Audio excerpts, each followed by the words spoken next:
கோட்டைடா திருப்பதிக்கே லட்டு தந்தா சாமிடா இருட்டு கடை அல்வாடா இட்லி கடை ஆயாடா உருட்டு கடை சத்தம் கேட்டா சாமிடா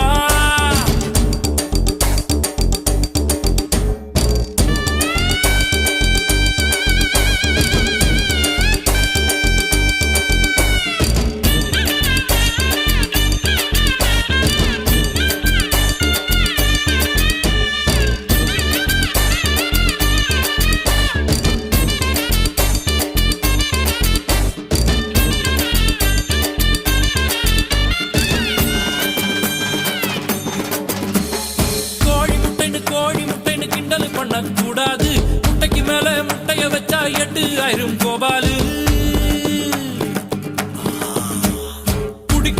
குடிக்கிறான்னு கேவலப்படுத்த கூடாது 500 அடிக்கும் அவுட் ஆகல தெண்டுல்கர் தான் நம்மாளு காஞ்சிபுரம்